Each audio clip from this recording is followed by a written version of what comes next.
Hello दोस्तों, स्वागत है आप सभी का अपने यूट्यूब चैनल आरडी क्लासेस में। कैसे हैं आप लोग? आई होप सब अच्छे होंगे। दोस्तों, मेरा नाम अजय है। मैंने 2020 में एसएससी दिल्ली पुलिस का एग्ज़ाम क्वालिफाई किया था और उसमें मैं प्रेजेंट में अभी दिल्ली पुलिस में एज ए कमांडो काम कर रहा हूँ।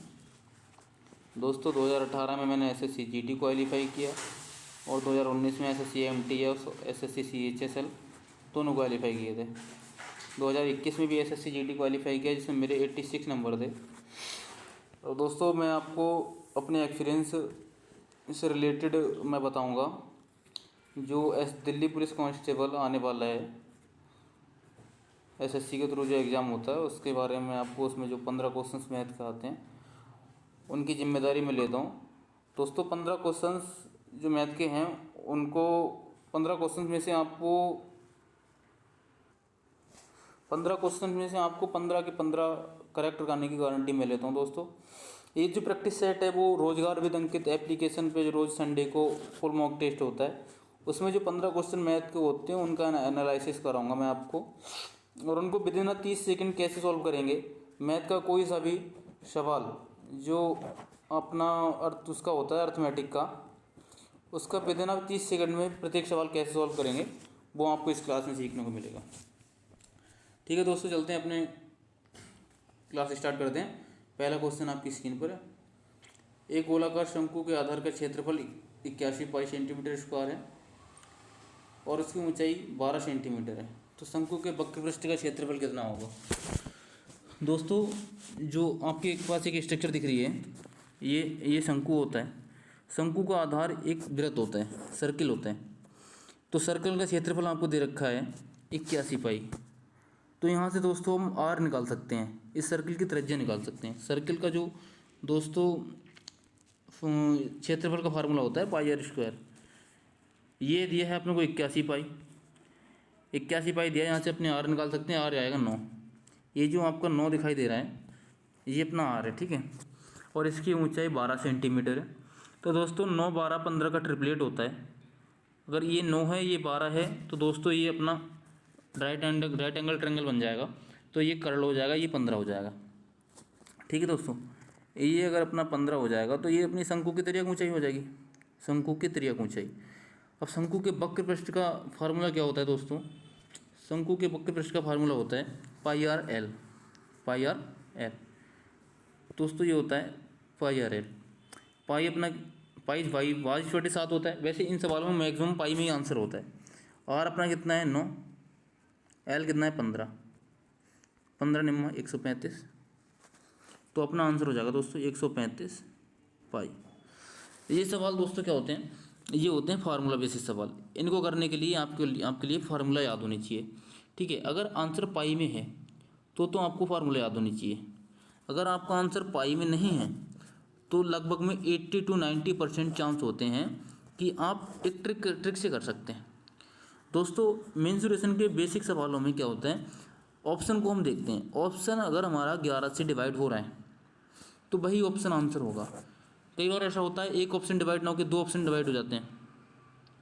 तो उसमें क्या होता है दोस्तों, हम जो त्रिज्या होती है ना आर, उससे डिवाइड करके देखते हैं। ऐसा क्या होता है दोस्तों, जिस संख्या में हम जिससे मल्टीपल करेंगे तो वो संख्या उसका डिवाइडेशन होगा पक्का। ऐसे अगर हम 135 को 22/7 से गुणा कर दें, पाई की वैल्यू से गुणा कर दें, तो ये संख्या 11 से हमेशा डिवाइड होगी, ठीक है दोस्तों। तो मेंसुरेशन के सवाल को करने का तरीका क्या होता है कि हम सबसे पहले तरीका होता है, सबसे पहले हम ऑप्शन देखें। ऑप्शन में अगर हमारा ऑप्शन 11 से डिवाइड है तो वही हमारा ऑप्शन आंसर हो जाएगा। ये कभी कभी एग्जाम में बहुत कम समय में मेंसुरेशन का बहुत बड़ा सवाल कर सकती है, ठीक है दोस्तों। अपने चलते हैं नेक्स्ट क्वेश्चन पे।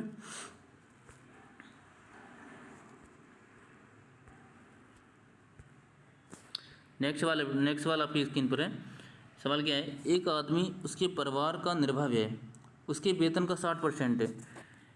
देखो, ये कोई व्यक्ति है, इसकी इनकम, ये इसका खर्चा और ये इसकी सेविंग, ठीक है दोस्तों।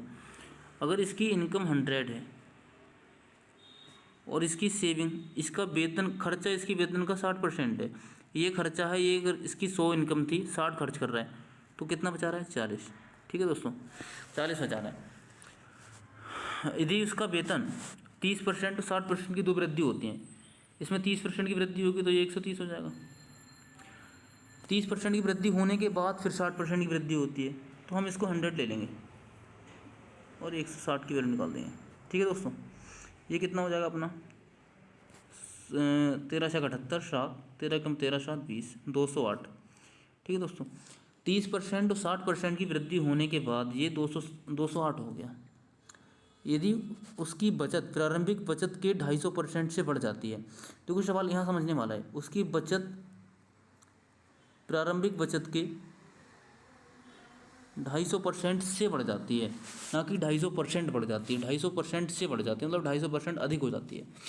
ठीक है दोस्तों, अगर ये पहले 40 था, 250% बढ़ गया, तो हम इसका पहले 250% निकाल लेंगे।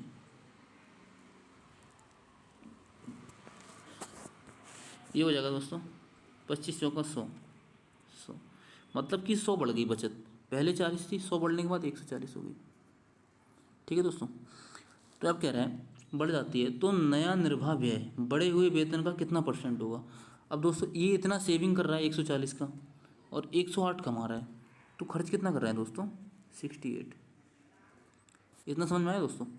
ये बढ़ने के बाद इसकी इनकम है, ये बढ़ने के बाद इसकी सेविंग है, तो इनकम और सेविंग के बीच का जो डिफरेंट होता है वो कहलाता है खर्चा, कि उसने इतना खर्च कर दिया। ठीक है दोस्तों, अब इसमें क्या है कि बढ़े हुए वेतन का कितना प्रतिशत है, जो नया निर्वाह व्यय है, मतलब नया जो खर्चा है वो नए बढ़े हुए वेतन का कितना % है। तो ये 68,208 का कितना % है, हमें परसेंटेज में निकालना है। ठीक है दोस्तों, अब इसको क्या करेंगे हम,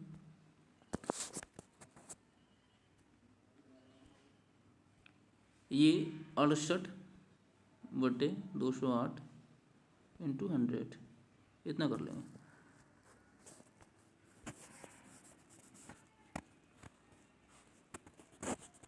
68/208 × 100।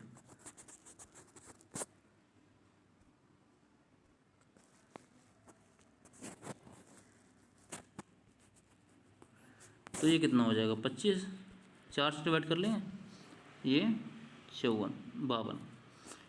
ठीक है दोस्तों, ये हो जाएगा 2 3 6, 2 चौक 8 और ये 26, यहाँ 13 हो जाएगा, ये 17 हो जाएगा। ये कितना हुआ 17 पंजे 85, 8 17 दूनी 34, 8 42/13, 13 3 39, कितना बचा अपना 13 3 39 और 3 बचा, 13 दूनी 26, कितना बचा 5 26 से 9 बचा, 13 7 91 या 13 6 78, 6.9 समथिंग आएगा, जो कि होगा अपना ऑप्शन नंबर ए 32.7। ठीक है दोस्तों, चलते हैं अपना नेक्स्ट क्वेश्चन पर। नेक्स्ट क्वेश्चन है अपना, वह सबसे छोटी संख्या ज्ञात कीजिए। वह उस सबसे छोटी संख्या के अंकों का योग ज्ञात कीजिए जो 12 16 और 54 से भाग देने पर 7 शेषफल देती हो और 13 से पूर्णतः विभाजित होती हो। दोस्तों इस प्रकार के सवालों में क्या करते हैं हम, इन तीनों संख्याओं का एलसीएम लेते हैं। 12 16 54, इन तीनों संख्याओं का एलसीएम लेते हैं। अब एलसीएम लेने का तरीका क्या है, 3 संख्याएं हों या 4 संख्याएं हों, हम उनमें से संख्याओं को डिवाइड कर लेते हैं, संख्याओं को आधा आधा बांट लेते हैं। आधा आधा इट मीन्स उन संख्या को अगर 4 हैं तो 2 2 बांट लेंगे, 6 हैं तो 2 3 या 3 4 जो भी डिवाइड कर लेंगे। इनमें हम 12 और 16 को अलग कर लेते हैं। 12 16 का एलसीएम कितना हो जाएगा 48। एलसीएम वह छोटी से छोटी संख्या होती है जो दी गई संख्याओं से पूर्णतः विभाज्य हो। देखो 48 वो संख्या है जो 12 16 से विभाज्य होगी। 16 3 48 और 12 चौक 48, 16 3 48, 12 चौक 48। ठीक है, अब इन दोनों संख्याओं का एलसीएम 48 हो गया। अब हमें बचा 48 और 54 का एलसीएम निकालना है, तो हम इसको 6 × 9 लिख सकते हैं, इसको 6 × 8 लिख सकते हैं ना दोस्तों, 6 × 48, इसको 6 × 9 लिख सकते हैं। तो 6 तो देखो दोस्तों दोनों में कॉमन है, और ये है देखो एक इवन संख्या है एक ऑड संख्या है, तो दोस्तों इनका मल्टीपल हो जाएगा, 72 वो संख्या होगी जो इन दोनों से विभाज्य होगी। 6 दोनों में कॉमन था इसलिए हम 6 से गुणा कर देंगे। 6 दूनी 12 और 6 सत्ते 42 और 1 43, 432। दोस्तों 432 इन तीनों संख्याओं का एलसीएम होगा। ठीक है दोस्तों, 432 इन तीनों संख्याओं का एलसीएम होगा। अब हमारे सवाल की शर्त क्या थी दूसरी, हमें ये संख्या नहीं चाहिए, हमें संख्या चाहिए जो 12, 16, 54 से भाग देने पर 7 शेषफल देती हो। तो ये तो वो संख्या है जो 12, 16 और 54 से पूर्णतः विभाज्य है, तो इसमें हम 7 ऐड कर देंगे। तो ये कितना हो जाएगा 400, 7 दोनों 439। ठीक है दोस्तों, अब ये तो हमारी एक पहली वाली शर्त पूरी हो गई। 12, 16 और 54 से भाग देने पर ये 7 शेषफल दे देगी। लेकिन दूसरी शर्त क्या थी, वह 13 से पूर्णतः विभाज्य होनी चाहिए। अब देखो दोस्तों 13 से पूर्णतः विभाज्य नहीं है, 13 से विभाज्य नहीं है। देखो 13 दूनी 26, 13 दिया 39, 4 बचा 49 का नहीं होगा। अब क्या करेंगे दोस्तों, हम इस संख्या का डबल करेंगे तो ये कितना हो जाएगा 864। ठीक है दोस्तों, 864 ये संख्या होगी 12, 16, 54 से विभाज्य होगी, इसमें 7 जोड़ देंगे। ठीक है दोस्तों, 7 4 11, 7 और 8, 871। 871 देखो 13 से विभाज्य है, 13 6 78, कितना बचा 9 बचा, 13 7 91, ये 13 से विभाज्य। तो ये वो संख्या है जो 12, 16, 54 से भाग देने पर 7 शेषफल देगी और 13 से पूर्णतः विभाज्य होगी। वह छोटी से छोटी संख्या है, तो इसके अंकों का जोड़ पूछा है। तो 8 7 15 1 16, इसके अंकों का योग होगा 16, जो कि अपना ऑप्शन नंबर अपना बी है। ठीक है दोस्तों, आई होप समझ में आया होगा आपको ये सवाल। दोस्तों इसमें एलसीएम लेके, एलसीएम वो संख्या होती है, वह छोटी से छोटी संख्या होती है जो प्रत्येक संख्या से डिवाइड हो जाए। हम एलसीएम को दोगुना भी कर सकते हैं। दोगुना हमने इसलिए किया क्योंकि जो एलसीएम था उसमें 7 जोड़ने पर 13 से डिवाइड नहीं हो रहा था।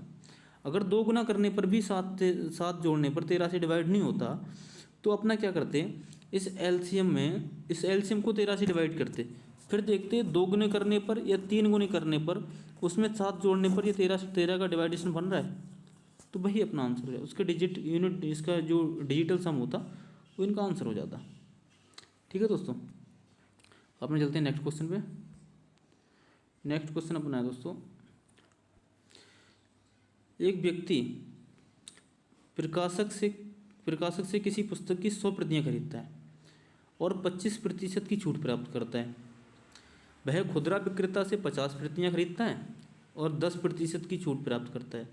उसे कुल कितनी छूट प्राप्त हुई। दोस्तों इस प्रकार के सवाल में क्या होता है ना, आप जो जितनी प्रतियाँ हैं उनका मूल्य 1 रुपये मान लो, तो 100 प्रतियों का मूल्य कितना हो गया दोस्तों 100 रुपये। ठीक है, और उसने 25% की छूट प्राप्त कर ली, मतलब कि 100 रुपये पे 25% की छूट, 25 रुपये का उसे लाभ हो गया, 25 रुपये की छूट। ठीक है दोस्तों, उसने 100 रुपये का सामान 75 रुपये में खरीद लिया। दूसरी कंडीशन क्या है, उसने 50 जो पुस्तकें थी वो खुदरा विक्रेता से खरीदी, उसने 10% की छूट प्राप्त की, तो 50 की वैल्यू 50 रुपये होनी चाहिए क्योंकि एक पुस्तक की वैल्यू 1 रुपया है। इस पर इसने 5% की छूट प्राप्त कर ली, मतलब कि 50 का 5%, 50 का 10%, 50 का 10% होगा 5। ठीक है दोस्तों, तो 5 रुपये इसने यहाँ बचा लिए। तो ओवरऑल उसने कितने रुपये बचाए, 25 रुपये यहाँ, 5 रुपये से यहाँ, मतलब 30 रुपये का इसे फ़ायदा हो गया। ठीक है दोस्तों, अब 30 रुपये का फ़ायदा कितने में हो गया 150 रुपये पे, क्योंकि 100 पुस्तकें इसने यहाँ खरीदी थी, 50 पुस्तकें इसने यहाँ खरीद ली, तो 150 पुस्तकें, मतलब एक पुस्तक 1 रुपये की है तो 150 पुस्तकें 150 रुपये की होगी दोस्तों। तो ये परसेंटेज में पूछा है तो परसेंटेज में निकाल देंगे।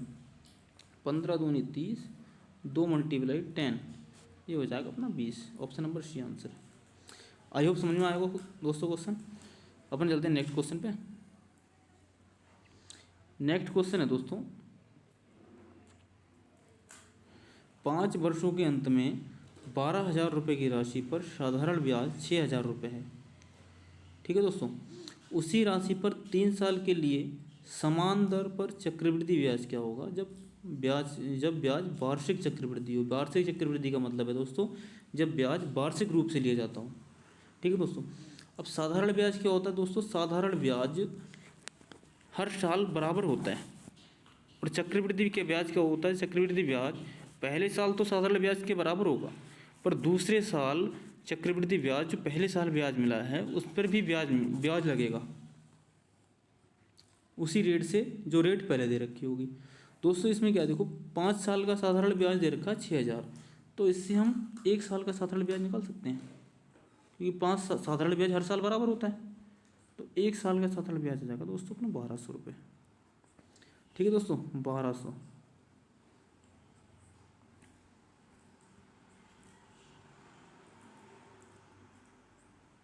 बारह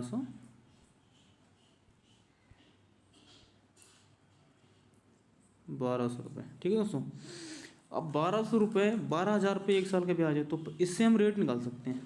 तो वो पैसे 10% साफ साफ दिख रही है कि 1,200 12,000 का 10% है। ठीक है दोस्तों, यहाँ से हम आर निकाल सकते हैं 10। तो आर बराबर रेट ऑफ इंटरेस्ट बराबर 10% आ गई। 10% की रेट लग रही है उस पर, 10% की ब्याज लग रही है। अब देखो दोस्तों, तीन साल का चक्रवृद्धि ब्याज पूछा है ना हमसे, तो 10% की रेट लग रही है। यहाँ से हमने रेट निकाल ली। अब दोस्तों क्या है, हम देखेंगे कि चक्रवृद्धि ब्याज कैसे निकालेंगे। 10% का क्या मतलब होता है, 100 से 110। 100 अगर रेट हम 100 से 110 हो रही है, 10% के ब्याज लग रहा है, इसका मतलब 10 से 11 हो रही है।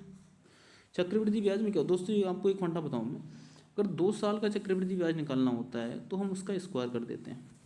3 साल का चक्रवृद्धि ब्याज निकालना होता है तो हम उसका क्यूब कर देते हैं। 4 साल का चक्रवृद्धि ब्याज निकालना होता है तो हम उसका 4th क्यूब कर देते हैं। चक्रवृद्धि ब्याज निकालने के आपने बहुत सारे तरीके पढ़े होंगे।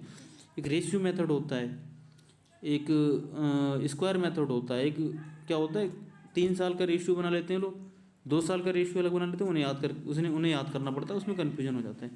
आप अगर 3 साल का पूछा तो इसका क्यूब कर दो, ये हो जाएगा अपना 1,000, ये हो जाएगा 1,331। दोस्तों आपको कम से कम 50 तक स्क्वायर और 25 तक क्यूब याद होने चाहिए, जो आपको मैथ की कैलकुलेशन बहुत आसान कर देते हैं।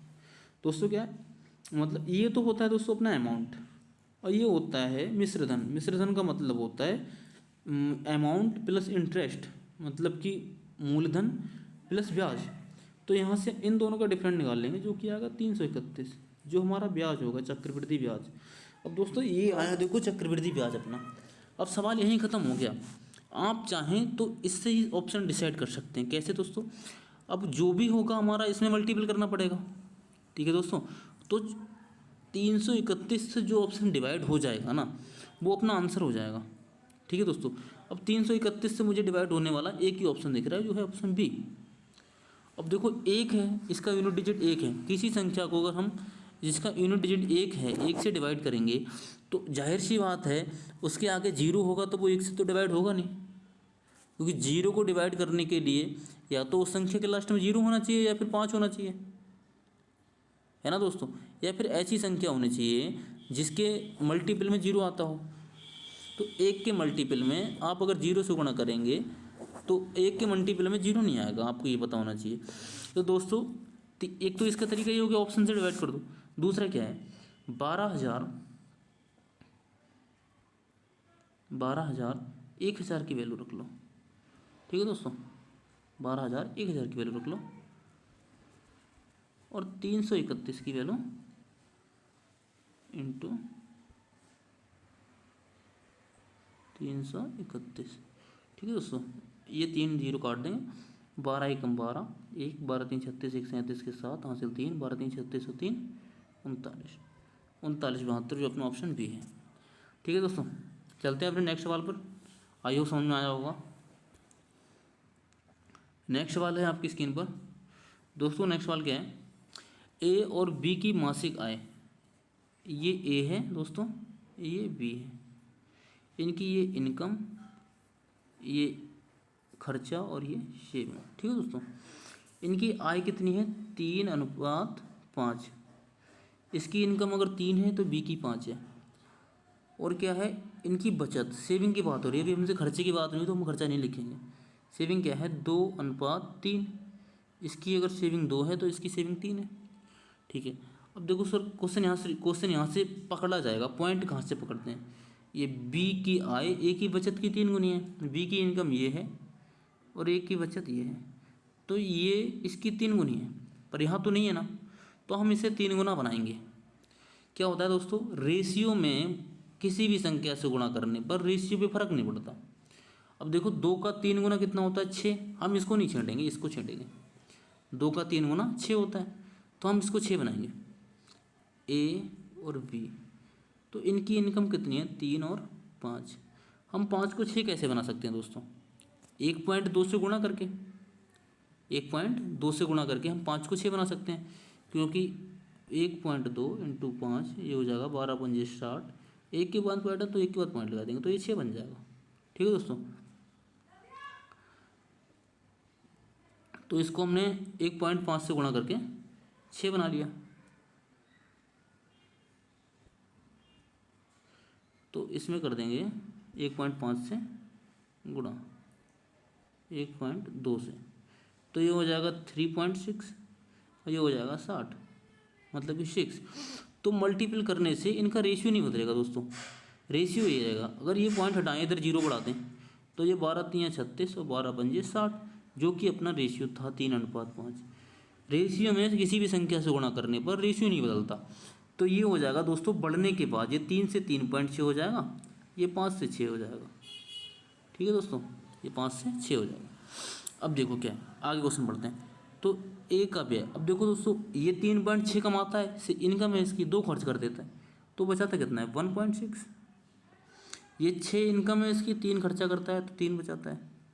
ठीक है दोस्तों, तो क्या लिखा है, तो ए और बी के व्यय का अनुपात, व्यय मतलब ये इसका अनुपात पूछा है, तो ए का व्यय कितना है 1.6, बी का कितना है 3, ये पॉइंट इधर 0, ये कितना हो जाएगा 8, ये हो जाएगा 15। तो 8:15 इसका आंसर हो जाएगा दोस्तों, जो अपना ऑप्शन नंबर बी है। आई होप समझ में आया होगा दोस्तों। चलते हैं नेक्स्ट क्वेश्चन पर। नेक्स्ट क्वेश्चन क्या है दोस्तों अपना, नेक्स्ट क्वेश्चन है, एक दूध वाला दूध बेचने के लिए 3 बर्तनों का इस्तेमाल करता है, जिनकी क्षमता दे रखी है दोस्तों 40 लीटर, 30 लीटर और 20 लीटर। वह बर्तनों का पूरा भाग नहीं भरता दोस्तों, 87.5%। जो बर्तन पहला है 40 लीटर वाला, उसका 87.5% भरता है। दूसरा बर्तन जो 30 लीटर का है उसका 80% भाग भरता है। तीसरा बर्तन जो 20 लीटर का है उसका 90% भाग भरता है, पर उसमें वो प्योर दूध नहीं भरता दोस्तों, उसमें दूध और पानी मिक्स करके भरता है। पहले वाले बर्तन में 3:2 में दूध और पानी मिलाता है, अगर वह 3 पानी मिलाता है तो 2 लीटर दूध मिलाता है। दूसरे वाले में 5:1 में और तीसरे वाले में 7:2 में। तो ये पूछा है कि फाइनली दूध करने के बाद तीनों बर्तनों में, तो उसमें जो तीनों बर्तनों का लास्ट में मिक्सचर बनेगा, उन तीनों में दूध और पानी का अनुपात कितना होगा। क्वेश्चन समझना चाहिए दोस्तों, देखो क्वेश्चन सॉल्व करने से पहले क्वेश्चन समझ में आना चाहिए। ठीक है, चाहे क्वेश्चन को हम 4 बार क्यों ना पढ़ रहे हैं, 4 बार पढ़ने से क्वेश्चन से अच्छा है दोस्तों हम एक बार क्वेश्चन को अच्छे से पढ़ लें। क्वेश्चन समझने के बाद क्वेश्चन सॉल्व होने में टाइम नहीं लेता।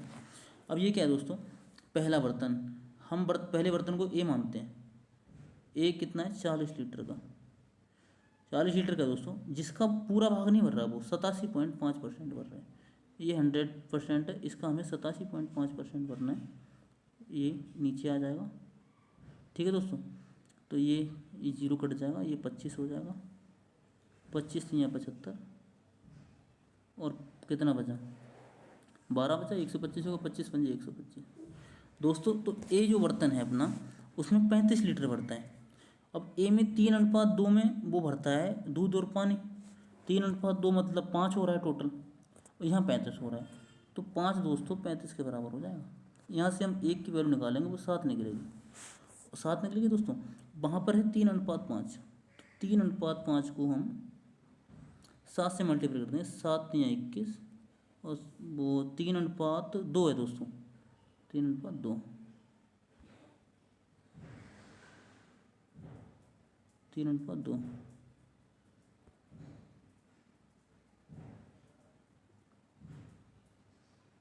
तो 7 या 21 और 7 दूनी 14। पहले वाले बर्तन में दोस्तों 21 लीटर दूध भरता है और 14 लीटर पानी भरता है। इसी प्रकार से हम बर्तन बी का निकाल लेंगे दोस्तों। ये तो हमारा ए हो गया, मिल्क और वाटर। दूसरे में क्या है, वह 30 लीटर का मिक्सर है और 80% भरता है। तो दोस्तों यही हमारे समझ में आ रहा है 30 लीटर का 80%, 8×3 = 24 होगा। फिर भी मैं आपको एक्सप्लेन कर रहा हूँ। 30 का 80% 24, ठीक है दोस्तों। 24 लीटर में वह 5:1 के अनुपात में भर रहा है। जैसे अपने यहाँ निकाला 5×7=35, वैसे ही वहाँ पे हो रहा है 5×1=6। 24 को हम 6, सॉरी दोस्तों,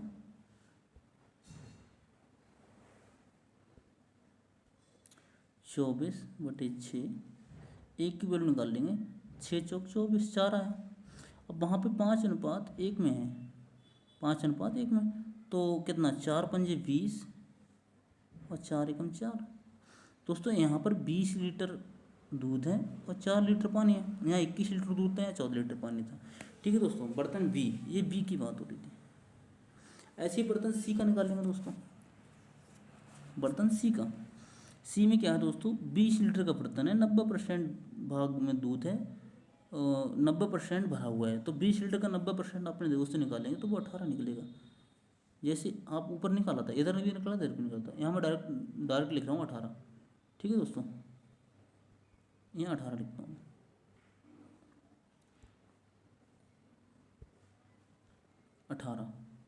अब 18 को दोस्तों हम जो रेशियो दे रखा है 7:2, मतलब कि 9, 7:2, मतलब 7 और 2 को जोड़ लेते हैं, 9 हो गया। यहाँ पर 18 है, वहाँ 9 है, तो 1 का मान निकल के आ रहा है दोस्तों अपना 2। वहाँ पर 7:2 है, तो 2×7=14 और 2×2=4। दोस्तों इस रेशियो में जो 1 का मान निकल के आता है उससे मल्टीपल कर देते हैं। ये 7 है, मतलब 2×7=14, 2×2=4। ठीक है दोस्तों। अब देखो दोस्तों, यहाँ पर 14 लीटर दूध है, यहाँ पर 20 लीटर दूध है, यहाँ पर 21 लीटर दूध है।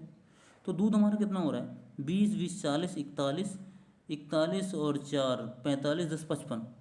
तो दूध हो रहा है दोस्तों अपना, ये दूध है ये। ठीक है दोस्तों, ये हो रहा है अपना 55 लीटर। ठीक है दोस्तों। तो एक सेकंड दोस्तों, थोड़ा सा स्पेस बनाते हैं ना अपना।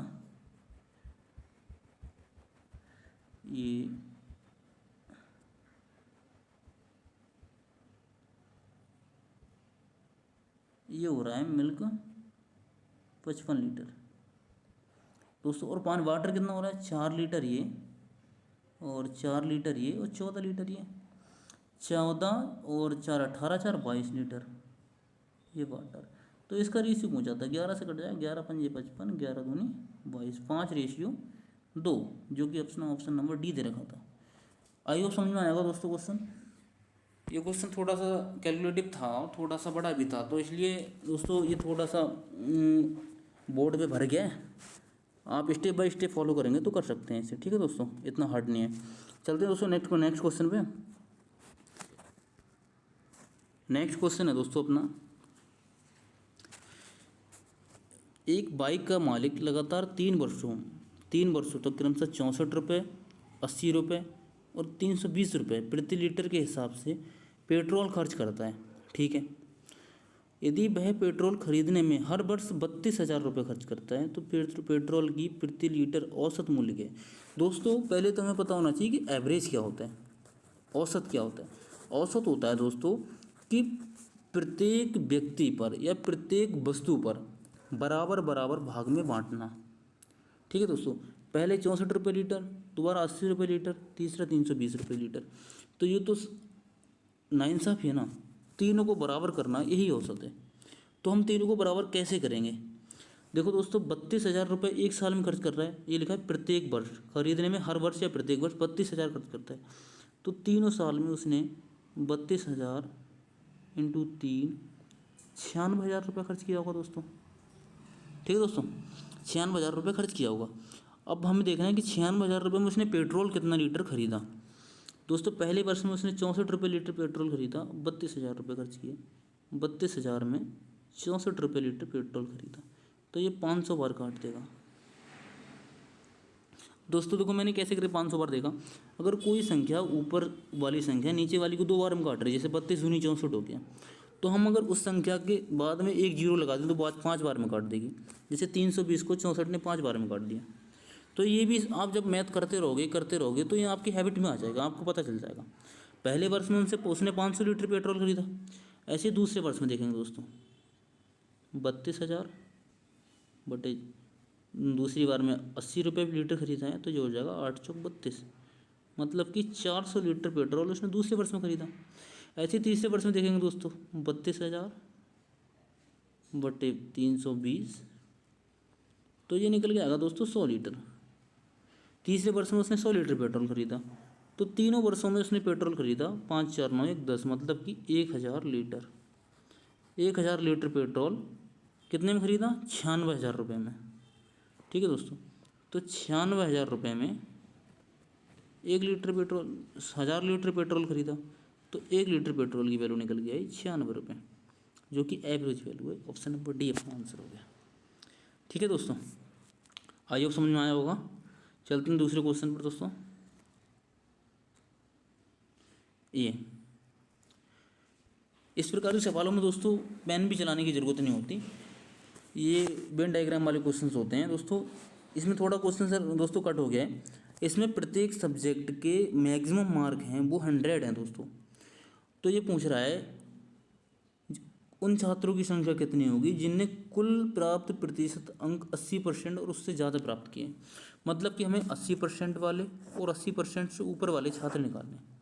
ठीक है दोस्तों, तो ये देखो उसमें क्या करना होता है, हमें प्रत्येक सब्जेक्ट में कम से कम 80 नंबर लाने चाहिए और मैक्सिमम आप 100 तक ला सकते हैं दोस्तों। ठीक है, तो पहला छात्र ए है, उसने 92 अंक प्राप्त किए, मतलब 80 से ज़्यादा, 90 80 से ज़्यादा, 90 80 से ज़्यादा और 80 80 से ज़्यादा, 80 के इक्वल। तो पहला वाला छात्र हमारी कंडीशन के अकॉर्डिंग पास है। बी ने 90% अंक प्राप्त किए, 80%, 85%, 85%, मतलब कि ये भी क्वालिफाई।